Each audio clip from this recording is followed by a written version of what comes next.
As many of you know, I have been a major advocate of Aerodrome ever since 18 cents. But this past few weeks, massive allegations have surfaced that could put Aero in the crosshairs. And I'm going to let you know the alpha on this, so stick around to the end of the video. A dark secret may be behind Aerodrome's tremendous success so early on in its inception. And today, we're going to expose this and all of the dirt behind it. Welcome back to the blockchain basement. The place where you can stay based every single day, make some massive gains along the way, and tap into the best crypto community in the world. Maybe ever. It's huge. We are powered by you, the basement dwellers, baby. So make sure to become a member of this channel. It costs you $1.20 a week to support the most base channel out there. Andre Cronje has been a big player of the DeFi scene ever since the explosion of value that defined Yearn Finance back in the last cycle. For anyone that wasn't around last cycle, Yearn Finance skyrocketed from $4,000 to nearly $100,000 per token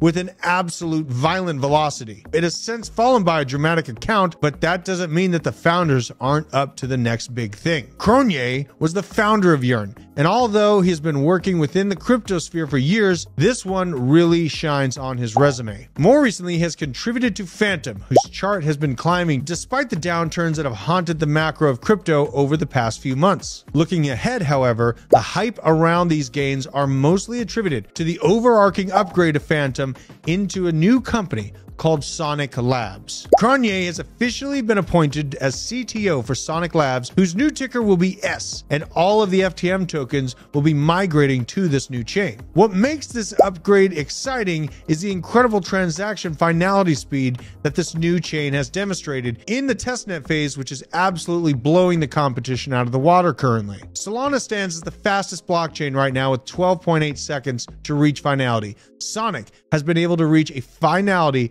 in 720 milliseconds. That's fast. If you remember your Dewey Decimal System from the middle school days, this is a thousandth of a second. So basically, everyone is rightly very impressed by this advancement, and it lives up to its namesake. This type of speed is hailed by online gamers who expect everything to be processed instantaneously and despise latency to their very core. This will be, of course, revolutionary and useful, along with the gas fees going directly to developers, which will entice builders to bring in their projects as well. But there's something big here that isn't gathering as much attention as I would expect, and that is a new concept in DeFi called wallet credit scores. Wait a minute. Wallet credit scores? What do you mean? Social wallet credit scores? Yes. Cronje has quietly introduced a TradFi credit score to your crypto user wallet while in unison dazzling people with amazing speeds. These are the kind of sneaky moves that need to be brought to light.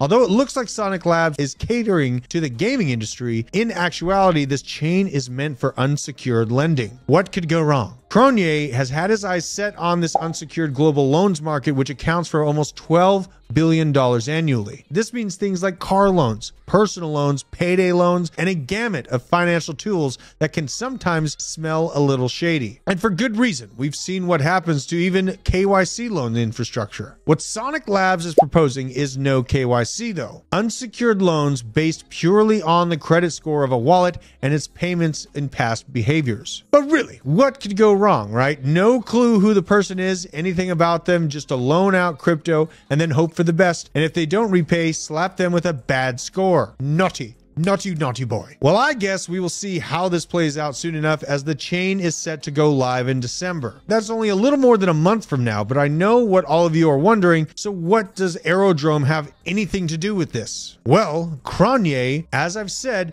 has been contributing to DeFi for quite some time, including writing code for an open source platform known as GPL3. Last week, he made a contentious claim on X that a prominent project, citing specific numbers about their stats, stole his open source code and put a restrictive BUSL licensure on it. This post set off a flurry of speculation, but one name rose to the top of the heap, seeming to fit the bill with the precision: Aerodrome Finance. He's footing my bags. Cronje seems to be letting on that Aerodrome is indeed the very project he's referring to, the crown jewel of base chain and the darling of BlackRock. How dare he? Now, of course, it's no surprise that such a project is going to do well and likely going to be an overperformer in this cycle that is set to take off this November, if history rhymes or even closely repeats itself. And as it usually does, but with no doubt, this would be exposing some serious dirt that could potentially lead to a litigation down the road between Cronje and Aero Finance. In this ever-evolving space, it's a challenge to stay on top of all of the new developments, new projects, and new innovations that are shaping it every day. If Aero did indeed adopt and then privatize open source code, that would be an unprecedented change to the current culture of crypto, one that may not hold water. As crypto begins to resemble and go after the very same markets of traditional finance, it too will get steeped in shady business dealings and credit scores taking over completely. On the surface, it may look like all games and super fast computers, awesome projects with imminent success, but behind the headlines, there is always something more to be found. That's why I come to you every single day to bring you the nitty-gritty details about all things crypto,